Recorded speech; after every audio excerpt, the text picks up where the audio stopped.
नमस्ते शारदे देवी काश्मीरपुरवासिनी त्वामहं प्रार्थये नित्यं विद्यादानं च देहि मे ब्रह्मस्वरूपा परमा ज्योतिरूपा सदा तरी सर्वविद्याधि देवी या तस्यै वाण्यै नमो नमः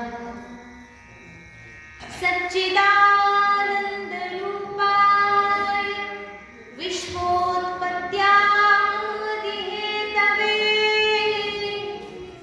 तापत्रयविनाशाय श्रीकृष्णाय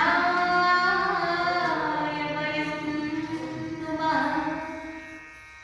यं प्रव्रजन्तमनुपेतमपेतकृत्यम् द्वैपायनो विरहकातर आजुहाव पुत्रेति तन्मयतया तर्वोऽभिनेदुः तं सर्वभूतहृदयं मुनिमानतोऽस्मि।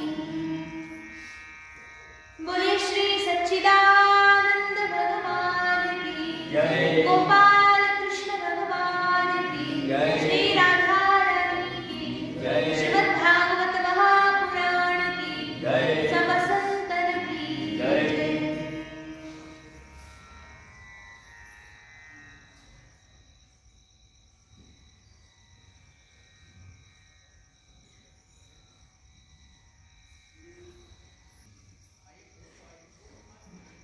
तर श्रीमद् भागवत कथेमध्ये काल आपण ऐकत होतो की प्रचेतागण जे आहेत 10 जे प्राचीन बर्हीचे पुत्र आहेत.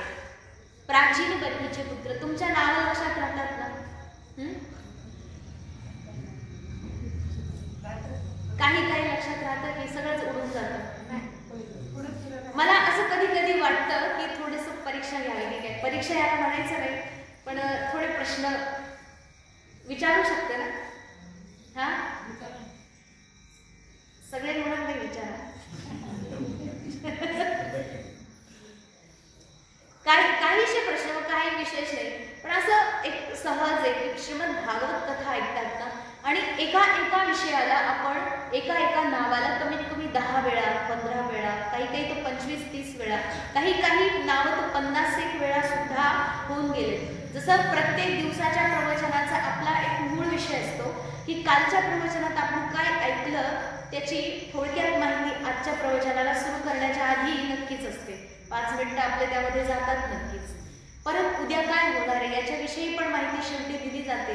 म्हणजे एकंदरीत आपल्या प्रवचनामध्ये, आपल्या सत्संगामध्ये जेही होते त्याची उजळणी परत करत आहे.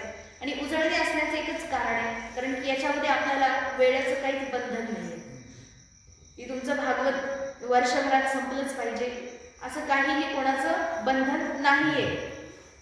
नाही ना? तुमचं पण काही बंधन नाही. चालू द्या, किती पण चालू द्या, आम्ही आहेत ऐकायला. नाही म्हणजे जिद्दीने जीव धरून बसलेत सगळे की भागवत पूर्ण ऐकल्याशिवाय जायचंच नाही कुठे, है ना? जीव धरून बसलेत की मरायचं सुद्धा नाही भागवत ऐकल्याशिवाय. कुठे लांब जायची गोष्ट तर वेगळीच आहे. देवाने जरी बोलवलं ना त्याला म्हणजे थोडंसं भागवत पूर्णच होत आहे म्हणण्यासाठीच भागवत आहे ना. हा, तेच तर. मग मृत्यू चांगला आला पाहिजे ना, त्याच्याकरता भागवत पूर्ण ऐकलं पाहिजे. अर्ध्यात थोडंच कळतंय. म्हणजे तुम्ही विचार करा, ही खरी गोष्ट आहे बरं का. जर तुम्ही म्हटलात ना देवाला की देवा भागवत ऐकेपर्यंत तरी निदान मला जिवंत ठेव, असं म्हटलं तर परमात्मा आपली इच्छा पूर्ण करून देईल. प्रपंचाकरता मागितलं तर मग ते नाही होऊ शकत पूर्ण. तर अशा प्रकारे खूप सुंदर कालचा आपला प्रसंग चालला होता. प्रचेतागण जे आहेत, जे प्राचीन बर्हीचे पुत्र, आणि ते 10 जण आहेत, 10 भाऊ आहेत. त्या 10नाही आज्ञा दिली होती की तुम्ही जाऊन सृष्टी रचना, त्या ठिकाणी प्रपंच विस्तार करा. अशी आज्ञा मिळाली असता मग सगळे त्या ठिकाणी प्राचीन बर्हीचे पुत्र जेवढे आहेत प्रचेतागण, त्यांनी समुद्रामध्ये जाऊन प्रवेश केला. समुद्रामध्ये जात असतानाच त्या ठिकाणी श्री रुद्र महाराज भगवान श्री शंकर त्यांना तिथे भेटले. तुम्ही फोन बंद करून ठेवा. तर भगवान शंकर त्या ठिकाणी भेटले आणि भगवान शंकराला पाहताच क्षणी त्या ठिकाणी हे जेवढे आहेत त्यांनी प्रणाम केला. प्रचेतागण म्हणतात की आमच्या कल्याणाकरता, आमच्या जीवनामध्ये आत्मज्ञान मिळावं याकरता आपण कृपा करून काहीतरी उपाय आम्हाला सांगावा. अशा प्रकारे प्रार्थना केली आणि भगवान परमात्मा तर बघा अनायासे सहज त्यांना दर्शन देत आहेत. परमात्मा स्वयं सांगतात की मी अशा प्रकारे सहजासहजी कोणाला दर्शन देत नाही. इतक्या सहज दर्शन होत नाही बरं देवाचं. त्याच्याकरता काहीतरी महत्पुण्य तुमचंही होतं आणि उपदेश द्यायचा आहे, या लोकांचा उद्धार करायचा आहे, अनुग्रह करायचा आहे. म्हणून भगवान आता उपदेश करायला लागतं. तर उपदेश काय आहे बघा. भगवान श्री आदि नारायण जे स्वरूपतः कसे आहेत, निर्गुण निराकार ब्रह्म आहे, विशुद्ध तत्व आहे. आणि तेच आदि नारायण जेव्हा पृथ्वीवर सगुण रूपामध्ये अवतार धारण करून येतात तर ते प्रकृतीला सोबत आणतात, गुणांच्या सोबत येतात. मग निर्गुण निराकार परब्रह्म सगुण साकारामध्ये येतात आणि कशा प्रकारे आपली लीला करतात तर त्या परमात्म्याचं सुद्धा वर्णन केलं. तर बघा काल आपण जे ऐकलं होतं, नमः पंकजनाभाय भूत सूक्ष्मेंद्रियात्मने वासुदेवाय शांताय कूटस्थाय स्वरोचिषे. भगवान शिव म्हणतात की नमः पंकजनाभाय, पंकजनाभी ज्यांची आहे म्हणजे ज्यांच्या नाभीमध्ये पंकज, नाभीमध्ये ज्यांच्या कमल आहे ते भगवान परमात्मा श्री आदि नारायण. भूत सूक्ष्मेंद्रियात्मने जे भूत आहेत पंचमहाभूत आणि त्यांचे तन्मात्रा, तर या पंचमहाभूतांच्या तन्मात्रांसमवेत तसेच यांच्या इंद्रियांच्या समवेत या सर्वांचे जे नियंता नियामक परमेश्वर आहे तो परमात्मा, जो वासुदेव आहे, जो सर्वत्र समान रूपाने विद्यमान आहे. समान रूपाने कसा भरलेला आहे परमात्मा बघा. जसं बर्फ आहे, बर्फाचा गोळा आहे ना, तर तो बर्फाचा गोळा चारही दिशांनी तुम्ही बघा बरं, त्याच्यामध्ये काय भरलेलं आहे? पाण्याच्या व्यतिरिक्त काही आहे का? त्या बर्फाच्या कोणत्याही कोपऱ्यामध्ये बघा, त्याच्या आतमध्ये बघा, त्याच्या चारही दिशांनी व्यवस्थित पाहिल्यानंतर फक्त एवढंच कळतं की हे पाण्याव्यतिरिक्त काहीही नाही. त्याच प्रकारे संपूर्ण सृष्टीमध्ये परमात्मा ओतप्रोत भरलेला आहे. जसं बर्फामध्ये पाणी भरलेलं आहे, जर बर्फामधून पाणी काढून घेतलं तर बर्फ शिल्लक राहील का? कधी विचार केला का याचा? बर्फामधून पाणी काढून घेतलं, बर्फ शिल्लक राहील? नाही राहू शकत. त्याच प्रकारे म्हटले हे जे संपूर्ण चराचर परमात्मा आहे, संपूर्ण चराचरामध्ये परमात्मा व्यापक आहे आणि जर त्या परमात्म्याला काढून घेतलं तर विश्व शिल्लक राहत नाही, निरंतर व्याप्त आहे. अशा वासुदेव शांत धीर गंभीर कूटस्थ स्वरोचिष असणाऱ्या या परमेश्वराला माझा नमस्कार आहे. अशा प्रकारे भगवान शिव भगवान श्री आदि नारायणांना नमस्कार करून आता पुढे बोलतात. संकर्षणाय सूक्ष्माय दूरंताय अंतकाय च नमो विश्वप्रबोधाय प्रद्युम्नाय अंतरात्मने. म्हणतात की संकर्षणाय सूक्ष्माय भगवान श्री संकर्षण यांना नमस्कार करतात. संकर्षण हे भगवान परमात्मा अहंकाराचे अधिष्ठाता आहे. अहंकार म्हणजे कोणता? ज्या ठिकाणी एक बघा दोन प्रकारचे अहंकार असतात, एक शुद्ध अहंकार आणि एक मलिन अहंकार. मलिन अहंकार कोणता आहे? ज्यामध्ये आपण म्हणतो की हे काम मी केलं, या कामाशी या व्यक्तीशी आणि त्या सगळ्या प्रपंचाशी तादात्म्य ठेवणारा जो अहंकार आहे, जो मी आहे तो मीच मलिन अहंकार आहे, मलिन आहे तो. आणि जो अहम ब्रह्मास्मी, मी ब्रह्म आहे. इथे आपण म्हणतो की मी अमका आहे. आपल्या गुणांच्या समवेत आपण त्या ठिकाणी वर्णन करतो. परंतु गुणातीत असणारा सदा सर्वदा निर्गुण स्वरूपामध्ये विराजमान परब्रह्म परमात्मा जो विशुद्ध आहे, जो गुणातीत आहे, आणि मग असा जो विशुद्ध असणारा परमात्मा, तिथे आपण जेव्हा म्हणतो अहम ब्रह्मास्मी, हा शुद्ध अहम आहे. हा मलिन अहम आणि शुद्ध अहम या दोन्ही अहंकाराचे अधिष्ठाता परमात्माही आहे. त्यांना म्हणतात संकर्षण. तर असे संकर्षण परमात्मा जे आहे त्यांना मी नमस्कार करतो. म्हटले की हे जे संपूर्ण सृष्टी आहे, सगळं जे जगत आहे ना, या जगताचं उगम स्थान जे आहे, उगम स्थान म्हणजे काय? उगम माहिती ना, नदीचा उगम. हा, जे उद्गम स्थान आहे नदीचा असो अथवा कशाचाही, तसंच म्हटले जगाचा पण उगमच झाला ना कुठून तरी. मग त्या जगाचा जिथून उगम झालेला आहे तो परमात्मा, परमात्म्याच्या मधूनच ज्यांचा उद्गम झालेला आहे, ही सगळी जी सृष्टी आहे तिथून आली आहे. आणि या संपूर्ण सृष्टीला चालायमान असण्याकरता जी बुद्धी प्रविष्ट आहे, त्या बुद्धीचाही अधिष्ठाता भगवान परमात्मा आहे. त्यांचं नाव आहे प्रद्युम्न. तर ते भगवान प्रद्युम्न, त्यांना सुद्धा माझा प्रणाम आहे.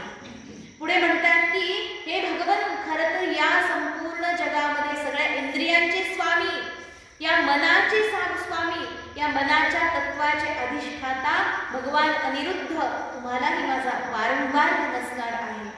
हे भगवान, या विश्वामध्ये जे तेज आहे, जी सूर्यदेव आहे ना, तेज म्हणजे सूर्यदेव, जेव्हा सूर्यदेवापासूनच सगळ्या प्रकारच्या ऊर्जा आपल्याला मिळतात. ऊर्जेचे जे स्रोत आहे ते भगवान सूर्यनारायण आहे.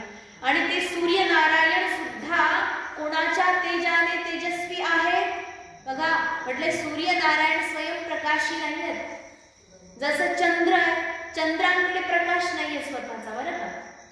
आपण म्हणतो ना चंद्राच्या उजेडात बसलोय, तर चंद्राकडे स्वतःचा उजेड नाहीये, चंद्रावरती सगळा अंधार आहे.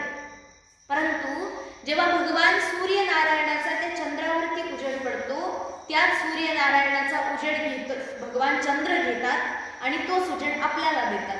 म्हणजे सूर्याकडून घेतात आणि आपल्याला देतात. तसंच सूर्य सुद्धा आपल्याला जे उजेड देतात, तो उजेड सुद्धा सूर्याचा स्वतःचा नाहीये, तो सुद्धा भगवान परमात्म्याकडून मिळालेला आहे. मग विचार करा, सूर्य एवढा उत्तप्त आहे की अद्याप सूर्य ताऱ्यापर्यंत तर सोडाच, भगवान सूर्यनारायणाच्या शेजारी बुध आहे, तिथपर्यंत सुद्धा कोणतंच यान गेलं नाही अजून, बुधापर्यंत जाऊच शकत नाही. जर समजा एखादं अंतराळ यान जर बुध ग्रहापर्यंत पाठवलं तर ते तिथं जाता जाता मधल्या रस्त्यात वितळून जाईल पूर्ण. एवढा उत्ताप आहे, एवढी प्रचंड भयानक उष्णता आहे सूर्यनारायणामध्ये. ही बुध ग्रह दिसत सुद्धा नाही त्या उजेडामध्ये. एवढा प्रकाश आहे ना त्यांचा की बुध ग्रह दिसत सुद्धा नाही. मग विचार करा, सूर्यनारायणाचा एवढा भयानक उत्ताप आहे आणि तो उत्ताप भगवान परमेश्वराने त्यांना दिलेला आहे. म्हणजे परमात्म्याकडे केवढा उत्ताप असेल हो. म्हणून म्हटले ना, कोटी सूर्य समप्रभ. किती सूर्य माहिती आहे ना, तो श्लोक माहिती आहे सगळ्यांना. काय? वक्रतुंड महाकाय कोटी सूर्य समप्रभ निर्विघ्नं कुर्वेदेव सर्व कार्येषु सर्वदा. कोटी सूर्य समप्रभ म्हटले. किती सूर्य? कोटी. किती कोटी? अनंत कोटी. एक कोटी नाही हो, अनेक करोडो सूर्याचं तेज जेव्हा एकत्र येतं, त्या तेज पुंजालाच परमात्मा म्हणतात. आपण एक सूर्य बघितलेला आहे, अशा सृष्टीमध्ये असंख्य सूर्य आहेत. या सगळ्या सूर्यांना परमात्माच प्रकाश देतात. एवढे मोठे दिव्य परमात्मा आहेत. अशा परमेश्वरालाही विश्वप्रबोधाय दूरंतकाय परमात्म्याला माझा नमस्कार आहे. पुढे म्हटले की अनिरुद्ध, ऋषिकेश, परमहंस, पूर्ण निभृतात्मने, अशा त्या परमात्म्यालाही माझा नमस्कार आहे. परमहंस म्हणजे आता बघा इथे म्हटलंय की तुम्ही वृद्धी आणि क्षय हे दोन्हीही ज्यांच्यामध्ये होत नाही. वृद्धी म्हणजे काय? वाढ होणे. क्षय म्हणजे त्यांच्यामध्ये कमी होणे. भगवान परमात्म्यामध्ये कधी वाढही होत नाही आणि कधी कमी पण होत नाही. जसं म्हणतात ना, समुद्राकरता यावानर्थ उदपाने सर्वतः संप्लुतोदके तावान सर्वेषु वेदेषु ब्राह्मणस्य विजानतः. यावानर्थ उदपाने, या सृष्टीवरती जेवढे पाण्याचे सरोवर आहेत ना, जेवढे पाण्याचे जलाशय आहेत ना मोठे मोठे, त्या सगळ्यामध्ये समुद्र सगळ्यात मोठा जलाशय आहे. आणि समुद्रामध्ये असंख्य नद्या येऊन मिळतात बरं का. किती नद्या? असंख्य नद्या समुद्रात येऊन मिळतात. आणि जर समजा नद्यांना पूर आला, पावसाळ्यात तर पूर येतोच भरपूर सगळ्या नद्यांना जवळपास, आणि एवढ्या नद्यांना पूर आला, त्या पुराचं सगळं पाणी समुद्रात गेलं तर समुद्राला पूर येत नाही बरं का. हे गोष्ट लक्षात ठेवा. नद्यांच्या पुराचं पाणी समुद्राला येऊन मिळालं तर समुद्राला कधीच पूर येत नाही. समुद्र आपली सीमा सोडून कधी दुसरीकडे जात नाही. आणि जर नद्या आटून गेल्या, नद्यांनी पाणी द्यायचं बंद केलं तर समुद्राचं पाणी कधी आटून पण जात नाही. तो परिपूर्ण आहे. नद्यांच्या उपकारावर समुद्र नाही जगत, समुद्राच्या उपकारावर नद्यांमध्ये पाणी येतंय. कारण की समुद्राचं बाष्पीभवन होतं आणि तेच पाणी पावसाच्या रूपात पडतं आणि तेच पाणी नदीच्या रूपामध्ये समुद्राला परत जाऊन मिळतं. याचा अर्थ संपूर्ण जलाचे जे स्रोत आहे ते भगवान समुद्र आहे. मग बघा, समुद्र जसा परिपूर्ण आहे तसा भगवान परमात्मा परिपूर्ण आहे. यांच्यामध्ये ना क्षय होतो, नाही वृद्धी होते, ना वाढ होते, ना घट होते. म्हणून म्हटले परमात्मा तुम्ही परिपूर्ण आहात, पूर्ण आहात. आणि वरून म्हटले परमहंस आहात. परमहंस म्हणजे काय? हंस तर हंस आहे, परमहंस काय? हंस माहिती तुम्हाला? हंस पक्षी माहिती आहे कसा असतो?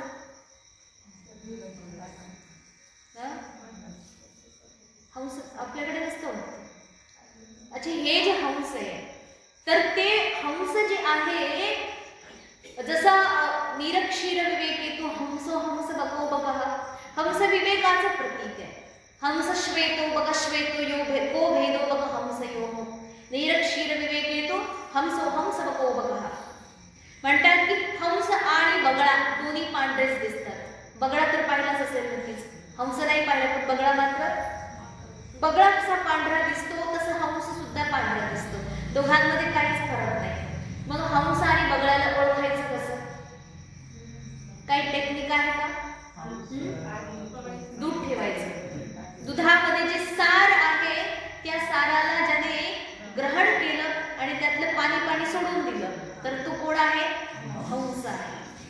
आणि जो दूध आणि पाणी दोन्हीलाही एकत्र पिऊन टाकतो, जे काही शिल्लकच ठेवत नाही, सार आणि असार दोन्ही घेऊन टाकतो, तो कोण आहे?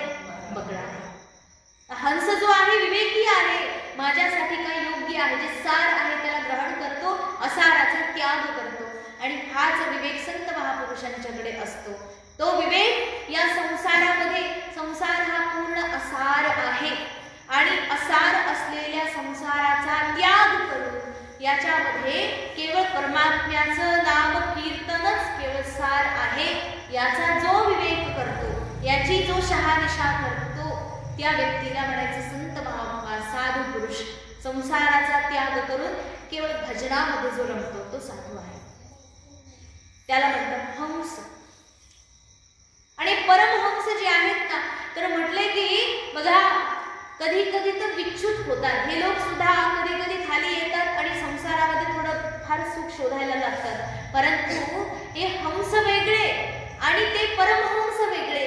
ते हंस कसे असतात? जे फक्त मानस सरोवरात राहतात बरं का. कुठे राहतात? फक्त मानस सरोवरात. आणि मानस सरोवराचंच पाणी पितात, मानस सरोवरामध्येच आंघोळ करतात. ते दुसऱ्या कोणत्या सरोवराचं पाणी पितच नाही.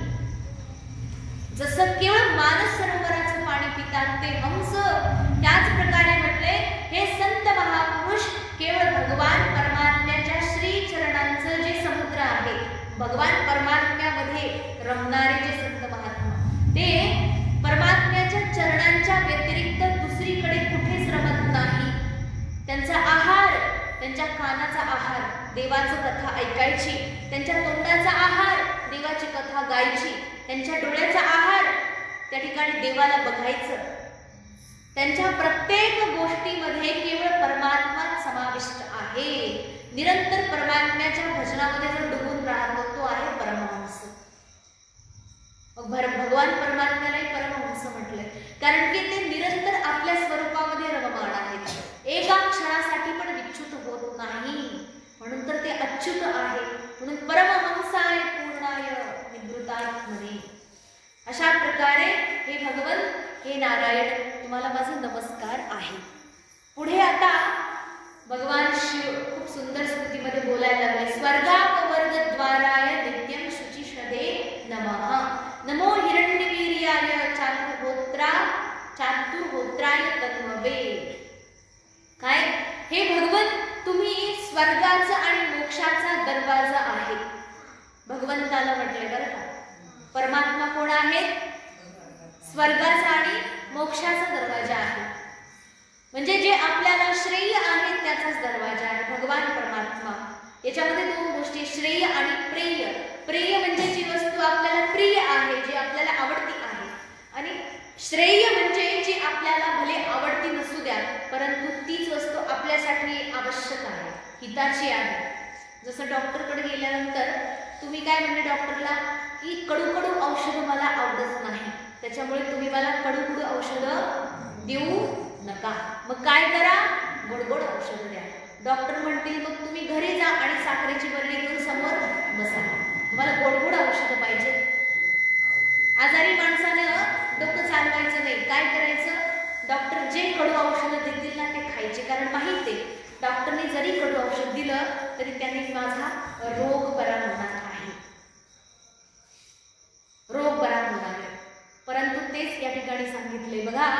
हे जे आहे ना भगवान परमात्मा, जे शास्त्र आपल्याला उपदेश करतोय, जेव्हा आपण श्रवण करतो, आपल्या कानांना गोडगोड ऐकायची सवय झालेली असते. गोडगोड म्हणजे काय? प्रपंचाच्या वस्तू, प्रपंचाच्या विषयांचं आपल्याला निरंतर कानांमध्ये ऐकायची सवय आहे, आणि तेच आपल्याला गोडही लागतं. प्रपंच किती गोड लागतो, हा किती गोड लागतो, त्याचा काही हिशोब आहे किती गोड लागतो. गोड नसता लागला आम्ही काही एवढी येडे आहेत का प्रपंच करतोय, असं उत्तर तुमचं असेल. हा आम्ही काय सगळे येडे वाटलो का तुम्हाला? एवढी गोडी प्रपंचामध्ये काही माहिती नाही तुम्हाला, असंच आहे ना. आवडते म्हणून तर करताय, आणि जेव्हा आग लागते सगळी खालून वरून चहूकडून आग लागते तेव्हा हो हो हो भाजलो, तापलो, फरफळलो, किती गोड लागतो प्रपंच.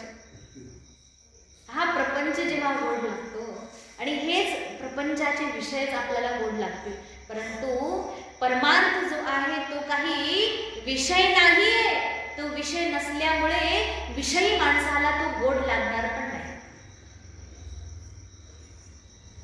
ज्या व्यक्तीला बघा, एक खल प्रवृत्तीचा माणूस आहे, ज्याला काही घेणं देणं नाही भगवत कार्याविषयी, त्याला तुम्ही जबरदस्ती आणून सत्संगात बसवा बरं, त्याला कसं वाटेल? हा गोड लागेल का त्याला सत्संग? किती गोड लागेल? नाही बसणार ना. ते उठून उचलून त्याला असं वाटेल उचलून फेकल्यासारखं एकदम, मी कधी इथून निघेल, कधी इथून पळून जाईल. सत्संगामध्ये बसणं पण सोपं नाहीये. ते कानांना गोड लागलं तर ठीक आहे, परंतु तेच सांगितलंय की हा जो सत्संग आहे कानांना गोड जरी नसला लागत तरी घ्या. का?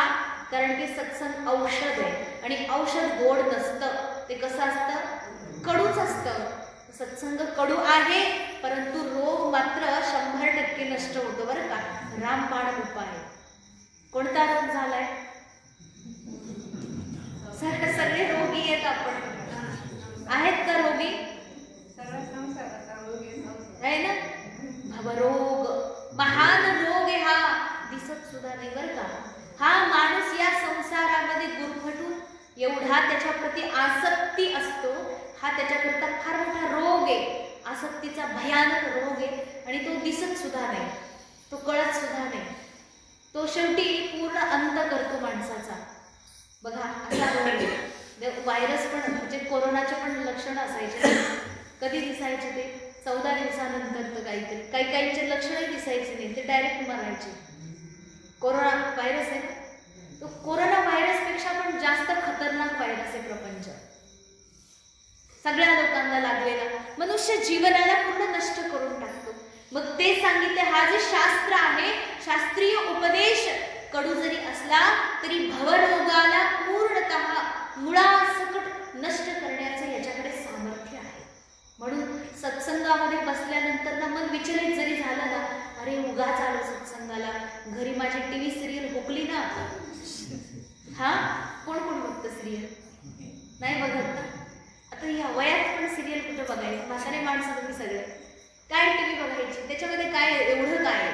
तुम्ही जेव्हा तुमच्या वयामध्ये होते तेव्हा टीव्ही बघायला भेटली नाही. आता बघून करायचं काय? उलट देवाची फार मोठी कृपा आहे. म्हणायचं देवा, आमच्या काळात टीव्ही नव्हती, तेच बरं झालं. निदान आम्ही त्या फालतूच्या उद्योगाला लागलो तरी नाही. काय बरं भेटतंय काय तिथे? त्या लोकांना रात्रंदिवस झोपाने टीव्हीवर येतात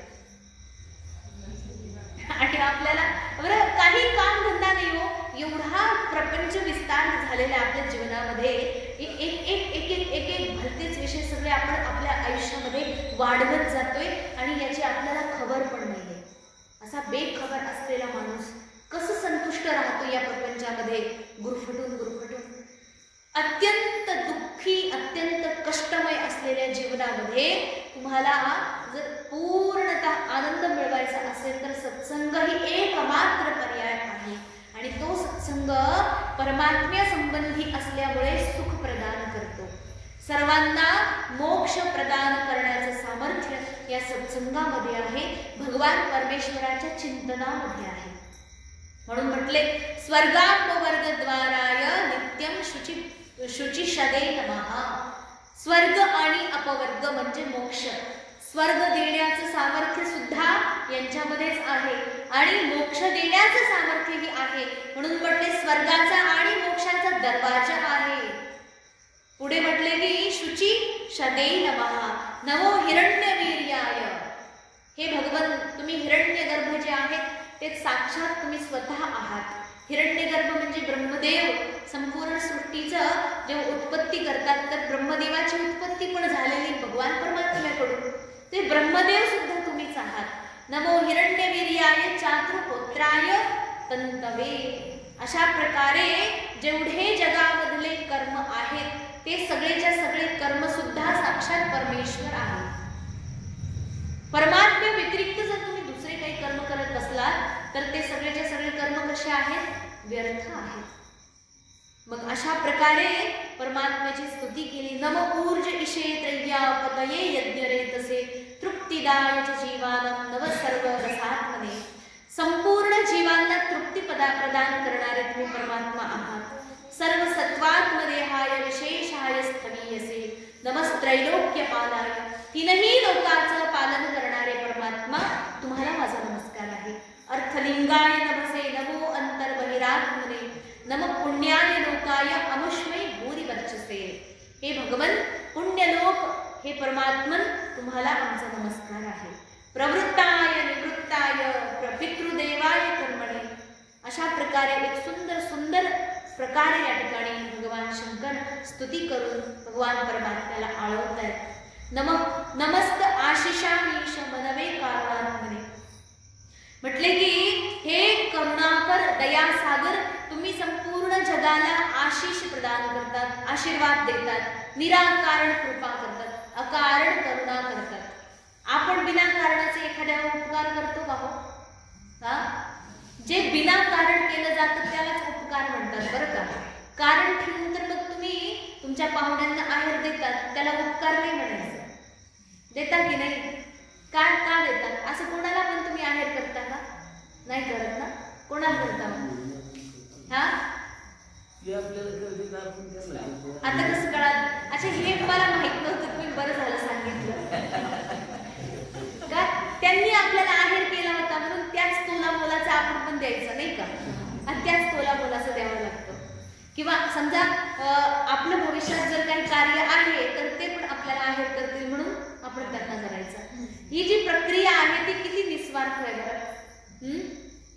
निस्वार्थ आहे काही नाही, काहीतरी कारण आहे, काहीतरी कारण आहे. जगात असा एकही माणूस नाही जो की बिना कारण एखाद्यावर काहीतरी उपकार करतो. केवळ परमात्माही आहे, केवळ संत आहेत जे कोण कोणतंच कारण पाहत नाही, कोणतंही कारण बघत नाही. बघा संत महापुरुषांची एवढी मोठी अद्भुत कथा आहे ना. एक महात्मा आहे वृंदावनमध्ये, बरं का, खरी गोष्ट आहे ही. वृंदावनमध्ये महात्मा राहतात कुटीमध्ये, आणि पूर्वीच्या काळी, फार जुना काळी, 10-15 वर्षापूर्वीचीच गोष्ट आहे. संत महापुरुषांच्याकडे देवाच्या भक्तीच्या सामानाव्यतिरिक्त दुसरं काही नसतं. त्यांच्याकडे ग्रंथ सापडतील, देवाच्या मूर्ती सापडतील, टाळ मृदंग, फार तर हार्मोनियम एखादी सापडेल, भजन करायचं असतं ना हो, तेवढं सापडेल त्यांना, किंवा फार तर भंडारा, जेवण करण्याचं जे सामग्री तेवढं सापडेल. संत महापुरुषांच्याकडे फार मोठ्या गड्ड्याने पैसे भरलेले आहेत, फार मोठे धनसंपत्ती, सोनं नाणं, तोळे, किती हो, भरपूर तोळे. चिकी चोरी होतात दिवसा, आपल्याकडे दिवसा चोरी होते सोन्याची, होते ना. तर संत महापुरुषांच्याकडे ते ठेवलेलंच नसतं, त्याच्यामुळे कुणी चोरी येत नाही. त्यांना माहिती त्यांच्याकडे गेल्यानंतर आपल्याला काय भेटेल. तरी चुकून भुकून जर एखादा चोर आला ना, तर तो चोरही संत बनून जातो. बघा आता त्या चोरांचं पण भाग्य. एकदा वृंदावनामध्ये संत महात्मा त्यांच्या कुटीमध्ये बसून साधना करत होते, जप करत होते. रात्रीची वेळ होती आणि चोरानं दरवाजा खटखट वाजवला. त्याला वाटलं की ते दार उघडतील, नाही उघडलं तर तोडून घेऊ. परंतु संत महात्मा अगदी निर्भय असतात, त्यांना काही प्रश्न नाही, कोण असेल काय. उघडलं दरवाजा, म्हणे लगेच त्यांनी ते चाकू छुरा वगैरे, चल दे तुझ्याकडं काय असेल ते काढ बरं, किती पैसा आहे, किती सोनं आहे, काढ चल लवकर. म्हणजे अरे बाबा काय, तू कोण आहे, तू कोण आहे. तर मी कशाला सांगू मी कोण आहे. अच्छा ठीक आहे, तू नको सांगू, पण तू आला कशाला. पण तो चोरी करायला. अरे बाबा पण तुला कळत नाही का, बाहेर केवढी थंडी, चला आत ये, पहिला आत ये. त्याला आतमध्ये घेतलं, दार लावून घेतलं. म्हणे ती चूल पेटव बरं तेवढी, आपण ना चहा टाकू, तू चहा पी, बैस येते. म्हणे फार थंडी वाजते, वृंदावनमध्ये फार थंडी असते बरं. आत्ताच्या काळात तर फक्त बर्फ पडायचा शिल्लक, भयानक थंडी. आणि एवढ्या थंडीचं कुठं उघड्यावर फिरतो, बस इथे तू, मग चहा बनव. त्याच्याकडूनच चहा बनवून घेतला आणि चहा पी, बैस बैस. आणि आधी चहा पी, त्याच्यानंतर बघ तुला काय सापडते का, इथे काय सापडलं ते तू तुझ्या आवडीचं सामान उचलून घेऊन जातो. बघा आता हा चोर आला कशा करता होता, चोरी करण्याकरता आला होता. संत महापुरुष त्याला म्हणतात थोडा वेळ बस तू आणि चहा वगैरे पी, त्याच्यानंतर चोरी करून मग तू जायचं तर जा. चहा बनवला, दोघांनी पण बसून एकत्र चहा प्यायले. चहा पिता पिता पण छान गप्पा मारल्या त्या दोघांनी पण. आता मला सांगा, तो चोर चोरी करेल का, काय म्हणेल तो, हा चोरी नाही करणार तो. बघा संत महापुरुषांची एवढी मोठी कृपा आहे, की एवढी उदारता आणि केवढं निर्भयता. चोरी करायला राहा, तू कर ना चोरी, तू कर, 100% चोरी कर, पण आधी माझं एवढं तर ऐकून घे. किती महान उदार कृपा असते संत. त्या ज्या व्यक्तीला सुधारायचंय ना, त्याला सुधारण्याकरता अनेक उपाय करतात. आणि तो व्यक्ती जो चोर होता त्याने दुसऱ्या दिवशीपासून खरंच चोरी करायचं सोडलं आणि संत महापुरुषांच्या सानिध्यात राहून त्यांची सेवा केली. भजन करण्याची लायकी नव्हती, कारण की जसं म्हणतात ना, दस्यू रत्नाकर, त्यांच्या तोंडातून राम राम राम निघत नव्हतं, म्हणून मरा मरा मरा म्हटले. रत्नाकर म्हणजे वाल्मिकी, ज्यांचं नाव, खरं नाव रत्नाकर. तर ज्यांचा अधिकार नव्हता राम राम म्हणण्याचा, तर तो व्यक्ती सुद्धा तो म्हटला की मी काय साधना भजन करू शकत नाही, डोळे झाकून कोण बसेल, इथं रात्रभर आम्ही चोऱ्या करत बसलो, इकडे डोळे झाकायचं कसं शक्य आहे. ते म्हटलं डोळे काय झाकायचे नाही आपल्याच्यानी, पण हा तुमची सेवा मात्र करू. तर त्या व्यक्तीने त्या स्वामीजींची सेवा सुरू केली. कुठे कपडे धुवून, कधी भाजीपाला आणून दे, त्यांच्यासाठी जेवण बनवून दे. मग अशा प्रकारची सेवा त्या चोरानं केली. एक काळ असा आला महाराज की तो व्यक्ती स्वतः संत बनून गेला, अत्यंत विख्यात संत बनून गेला. आजही वृंदावनमध्ये त्यांची पूजा केली जाते. ते राहिले नाही, आता वृद्ध होते, निघून गेले, पण ती घटना खरी आहे. बघा संत महापुरुषांच्या सानिध्याचं केवढं मोठं फळ आहे. अशा प्रकारे भगवान परमात्मा आपल्याला हेच शिकवतायत, हेच सांगतायत की परमात्मा किती करुणा सिंधू आहेत, अकारण कृपा करतात. काही पडलेलं नसतं. कोणाच्या घरात काय चाललं, काय करायचं, किती ते रडतायत, किती भांडतायत, किती दुःखात राहतात, आपल्यासारख्यांना काही घेणं देणं नसतं. परंतु संत महापुरुष जर एखादा व्यक्ती दुःखी दिसला तर त्याच्या दुःखाने दुःखी होतात. संतांकडे दुसरं स्वतःचं काहीच दुःख नसतं, पण आपल्यासारख्या लोकांचं जे दुःख बघितलं ना, त्यांना बरं नाही वाटत. त्यांना ती कळ लागते, त्यांना त्रास होतो. म्हणून तर ते संत आहेत ना. नमो धर्माय बृहते कृष्णाय कुंठ वेधसे पुरुषाय पुराणाय सांख्य योगेश्वराय च. हे नाथ, हे परमेश्वर, खरं तर तुम्ही अत्यंत आमचे संपूर्ण त्रैलोक्याचे आराध्य ईश्वर आहात. सांख्य पुराण पुरुषोत्तम आहात. जेवढे पुराण आहेत केवळ तुमचीच महिमा गातात हो. मग असे पुराण पुरुषोत्तम सांख्य योग प्रवर्तक हे नारायण, तुम्हाला माझा नमस्कार आहे. पुढे म्हणतात की जी वाणी आहे ना ती 4 प्रकारची, परा, पश्यंती, मध्यमा आणि वैखरी. या 4 प्रकारच्या वाणी यांचा उद्गमस्थान सुद्धा तुमच्याच कडून आहे. यांची अभिव्यक्ती सुद्धा तुमच्याच द्वारे होऊ शकते. 4 प्रकारची वाणी, परा, पश्यंती, मध्यमा आणि वैखरी. तर वैखरी पासून सुरुवात करू. वैखरी वाणी म्हणजे मोठ्या मोठ्याने बोलायचं, जसं आता मी बोलते ना, हे वैखरी वाणी आहे, मोठ्या मोठ्याने बोलायचं. मध्यमा वाणी म्हणजे मी एवढ्या आवाजात बोलणार. आता माईक जर बाजूला काढला तर समजा थोडी एवढ्या आवाजात मी बोलणार की माझ्या शेजाऱ्यांना फक्त ते ऐकू जाईल. फक्त शेजाऱ्यांना जे जवळ एकदम बसलेले आहेत त्यांना ऐकू जाईल, लांबपर्यंत आवाज जाणार नाही. पश्यंती वाणी जी आहे ती अशा प्रकारे फुटफुटायची, ती फक्त आपल्याला ऐकू येईल, दुसऱ्याला ऐकू जात नाही.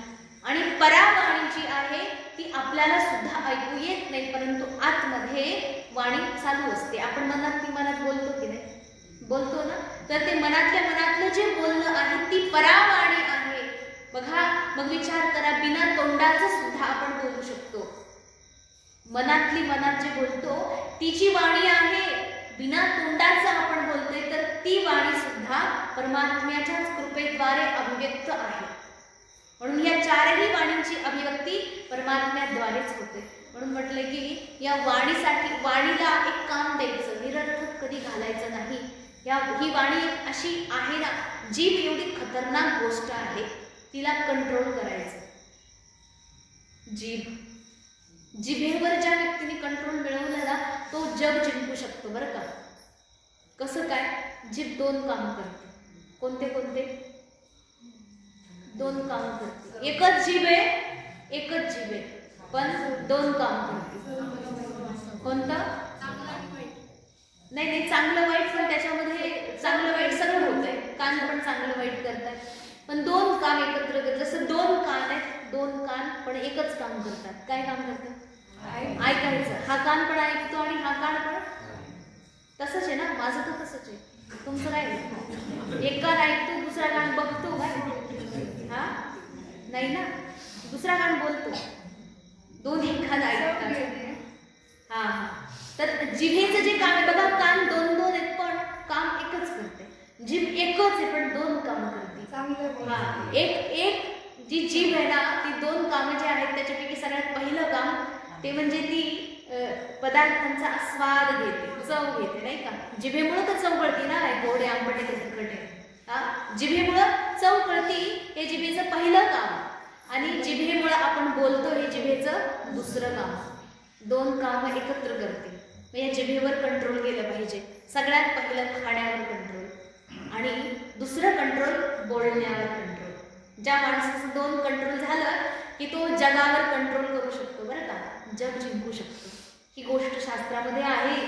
जो व्यक्ती पहिलं खाण्यावर कंट्रोल करतो, खाण्याचं काय, काहीही येऊ द्या, कशाही प्रकारचं अन्न असो, जे ग्रहणीय आहे तर मनापासून प्रसन्नतेनं देवाचा प्रसाद म्हणून स्वीकार करायचं.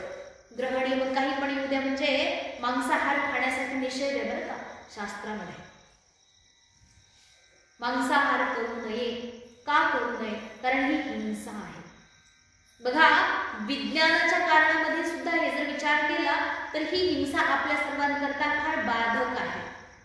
जे सांगतात ना, शरीरासाठी पोषक आहे, अमुक आहे, तमुक आहे, पण बघा, समजा एखादा व्यक्ती समोरून आला चाकू घेऊन आपल्याला मारायला. फक्त कल्पना करावं, घरात तुम्ही एकटेच आहेत आणि तो समोरून आला मोठा चाकू घेऊन आणि आता मारणारच आहे. तेवढ्या आत तुमची काय अवस्था होईल? हा, किती घाबरून जाईल? एकदम थंडीच्या दिवसात सुद्धा घामाने दगदग आला, किती घाबरून जाईल. म्हणजे जीव जात असताना भीती, प्रचंड भीती वाटेल. जर एखादा माणूस, तो मारतही नाहीये, जर एखादा हार्ट पेशंट आहे, तो मारायच्या, ते चाकू मारायच्या आधीच जमिनीवर पडेल. का? भीती, प्रचंड भीती वाटेल आणि त्या भीतीमुळे आपल्या शरीरामध्ये एक काहीतरी विषारी पदार्थ तयार होतो आणि त्याच्याच मध्ये जर आपल्याला कुणी मारलं तर तो विषारी पदार्थ रक्ताच्या माध्यमातून संपूर्ण शरीरामध्ये पसरतो आणि संपूर्ण शरीरामध्ये ते विष जे पसरतं ते जर दुसऱ्याने खाल्लं तर त्याच्यासाठी ते बाधक आहे. तसंच जर आपल्यासोबत होतंय तर ज्या प्राण्यांना मारलं जातं, जे प्राणी आपण खातो, बकरी असो काही पण असो, मरताना ज्या व्यक्तीला भीतीनं तडफडून जो मेलेला आहे त्याच्यामध्ये स्वाभाविक ते विष स्वाभाविक प्राप्त आहे आणि ते जर आपण खातोय तर विष खातोय, हिंसा खातोय. काय ठेवलेलं आहे आपल्याकडे? आपल्या जेवणामध्ये हिंसा ठेवलेली आहे. आणि तर ती हिंसा ज्या ठिकाणी, ती हिंसा करणारा व्यक्तीही आणि तो व्यक्ती, बघा आपल्यासारखे मनुष्य आहोत ना आपण, मानविकतेचं हनन आहे तिथे. आपण माणसं आहोत आणि माणूस म्हणजे काय? सगळ्या जीवांना, सगळ्या प्राण्यांना निर्भय प्रदान करणारा एकमात्र प्राणी आहे हा मनुष्य. सगळ्या चराचराला माझ्यापासून काहीही भीती वाटायची, घाबरायची गरज नाहीये. आपण अहिंसा असणारे, त्या ठिकाणी दयाळू असणारे, अंतःकरण पूर्ण असणारे मनुष्य आहोत आणि ह्या मनुष्यांच्या मध्ये अमानविक असं दुष्कर्म घडतं आणि ती हिंसा जी आहे, ती हिंसा जेव्हा आपण खातो तर आपल्या अंतःकरणामध्ये सुद्धा हिंसाच उत्पन्न होते. कारण अन्नापासून मन तयार होतं. जसं अन्न खाणार तसं मन तयार होतं. जर आपण मांसाहार खातोय तर मन सुद्धा हिंसात्मक प्रवृत्ती बनते. तो व्यक्ती जीवनामध्ये कधीही आपल्या इंद्रियांवर संयम नाही मिळवू शकत. म्हणून आपल्या इंद्रियांवर संयम मिळवायचा असेल ना, सगळ्यात पहिली सुरुवात जिभेपासून करायची. सगळ्यात पहिली खाण्याची, जे आहे सात्विक आहार, अत्यंत शुद्ध आणि ज्याही प्रकारचं बनलेलं असेल परमात्म्याचा प्रसाद म्हणून स्वीकार करायचं. आहार त्यालाच म्हणायचं जो देवाला नैवेद्य लागतो. बरं का, लक्षात घ्या. जी गोष्ट देवाला नैवेद्यामध्ये चालते तीच वस्तू आपल्याला जेवणामध्ये चालली पाहिजे. याला म्हणतात प्रसाद. आणि जो प्रसाद म्हणून आपण ग्रहण करतो, 100% लक्षात ठेवा, तो व्यक्ती कधी आजारी नाही पडणार. तो व्यक्ती आई बाई करून मरणार नाही, जो व्यक्ती जीवनामध्ये प्रसाद खातो. कारण प्रसाद सर्व दुःखानं हानिरस्योपजायते. बरेचसे लोक म्हणतात की आम्ही घरी ना किती भारी भाजी बनवा, किती सुंदर जेवण बनवा, ती चव येत नाही जी मंदिरातल्या कालाच्या प्रसादामध्ये असते. मंदिरामध्ये समजा कालाचं जेवण बनलेलं अशी साधी असते, पातळ भाजी असते, परंतु तरी सुद्धा त्याला जी चव असते ती घरी बनलेल्या भाजीला कधीच नसते. लग्न कार्यामध्ये तुम्ही जेवण करा, मसालेदार पदार्थ मिळतील, पण ती चव नाही मिळणार जी मंदिराच्या कार्यक्रमामध्ये, मंदिराच्या पदार्थामध्ये असते. तुम्ही कधी आश्रमात येऊन जेवण करा, आश्रमातल्या जेवणाची जी स्वाद आहे तो घरी तुम्ही लाख प्रयत्न करून पण ते जेवण नाही बनवू शकत, तो प्रसाद नाही बनवू शकत. कारण की आश्रमातलं जेवण, मंदिरातलं जे जेवण आहे तो जेवण नसतं, तो प्रसाद असतो. आणि घरी जे तुम्ही खातात ते जेवण आहे. मग तुम्ही विचार करा, प्रसादामध्ये आनंद आहे, जेवणामध्ये नाही. प्रसादामध्ये संपूर्ण दुःखांना नष्ट करण्याचं सामर्थ्य आहे. प्रसादे सर्व दुःखानां हानिरस्योपजायते. आणि त्या प्रसादाने अंतःकरण शुद्ध होतं, प्रसन्न होतं, पवित्र होतं. म्हणून त्या प्रसादाचं फार महत्त्व आहे. म्हणून त्या प्रसादालाच ग्रहण केलं पाहिजे. प्रसादे सर्व दुःखानां हानिरस्योपजायते. म्हणून जिभेवर नियंत्रण मिळवायचं. जे ग्रहणीय आहे त्याला प्रसाद म्हणून ग्रहण करायचं. मग परमात्म्यासमोर पहिला नैवेद्य दाखवायचा. जेवणापूर्वी दररोज काही असू द्या, तुमची चटणी, मिरची, भाकरी जे बनलेलं असेल ना ते पहिलं देवाला नैवेद्य दाखवायचं. आणि नैवेद्य दाखवून मगच आपण जेवण करायचं. मग देवाला नैवेद्य दाखवायचंय म्हटल्यानंतर तुम्ही काय बनवणार जेवायला नैवेद्यामध्ये? कारण मांसाहार तर देवाला चालत नाही. मग चटणी मिरची नैवेद्य देणार ना, नक्कीच काहीतरी भाजी भाकरी तुमची जी बनलेली आहे तो नैवेद्य देणार ना, आणि तोच नैवेद्य आपण सुद्धा खायचा आहे. याचा अर्थ परमात्म्याच्या भक्तांना कधीही भगवान परमेश्वरानं सृष्टी निर्माण केलेली आहे. त्या सृष्टीमध्ये परमात्म्याच्या आपल्यासारख्या या जनावर सुद्धा देवाचेच लेकर आहेत ना, त्या भगवंताच्या इतर लेकरांना आपल्याला खाण्याचा काहीच अधिकार नाही. आणि त्यांना जर आपण खातोय कधीही प्रसन्न होऊ शकत नाही. म्हणून हे मात्र सनातनी लोकांनी लक्षात ठेवलं पाहिजे. तरच आपण हिंदू आहोत, तरच आपण सनातनी आहोत. नाही तर आपण भारतीय पण म्हणायचं लायकीचं नाही. हे मांसाहार कोणी खायचा? ज्यांच्या भागात बघा, अफगाणिस्तानच्या एरियामध्ये जिथं सगळं वाळवंट आहे, त्या वाळवंटात घास उगत नाही, झाड येत नाही, हिरवं काहीच नसतं त्यांच्याकडे, पाऊसच नीट पडत नाही. मग तिथे ते लोक मांस खातात, कारण की त्यांना काहीच नसतं खाण्याकरता. मग जगण्याकरता ते मांस खातात.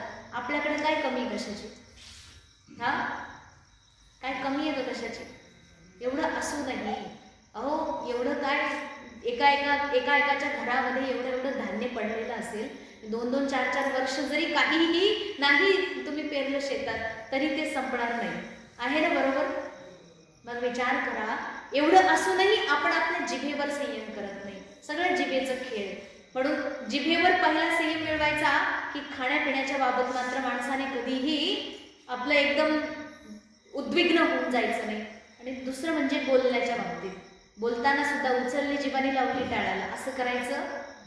मग कसं बोलायचं? विचार करून बोलायचं. शब्द, तुकाराम महाराज म्हणतात ना, घासावा शब्द. शब्दाला घासून घासून बोलायचं, तोलून बोलायचं. कारण शब्द हीच कात्री आहे आणि शब्दच सुई दोरा आहे. जर तुम्ही एखाद्या व्यक्तीला अगदी फाडफाड काहीतरी विचित्रसारखं बोललात तर ते शब्द कात्रीचं काम करतात. त्याचं अंतःकरण कापलं जातं, तुमच्यासोबत त्याचे असलेले संबंध कापले जातात.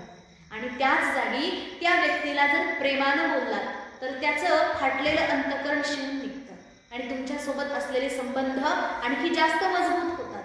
म्हणून शब्दसुद्धा प्रामाणिक आणि अत्यंत सुंदर, सुमधुर, युक्तियुक्त आणि अत्यंत चांगले वापरले पाहिजे. म्हणून जिभेवरती संयम मिळवायचं. भगवान परमात्मा ह्या वाणीचं वर्णन करतात. परा पश्यंती मध्यमा वैखरी. या 4 प्रकारची जी वाणी आहे, ही वाणी अभिव्यक्त होते परमात्म्याच्याच कृपेतून. म्हणून हे परमात्मन, हे कृपाळू दया निधान, तुमच्या या वाणीला सुद्धा आमचा प्रणाम आहे. आम्ही जे बोलतो ना, जसं आपण ध्रुवचरित्रात ऐकलंच आहे हो, आपण बोलत नाही. ध्रुव महाराज सांगतायत ना, देवा मी तुझी स्तुती गाऊ शकत नाही, कारण की माझ्याकडे तुझी स्तुती गाण्या इतके शब्दच नाहीत. मग परमात्मा कृपा करतात, म्हणतात ध्रुव बाळा आता तू स्तुती कर. देवाच्याच कृपेने देवाची स्तुती केली. याचा अर्थ आपण जे काही बोलतो ही कृपा परमात्म्याची आहे.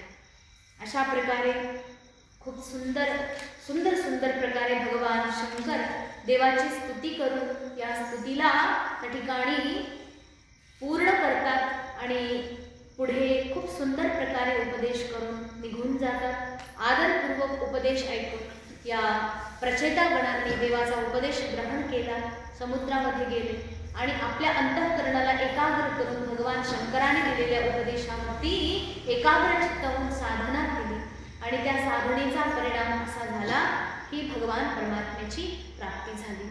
उरलेली कथा जी आहे हीच उद्या पूर्ण करून त्या ठिकाणी उद्या जे आहे नारदजी महाराजांचं खूप सुंदर एक उपाख्यान तिथे येते, त्याचं आपल्याला वर्णन करायचे. झालेली सेवा भगवत चरणी समर्पित करून वाणीला विश्राम.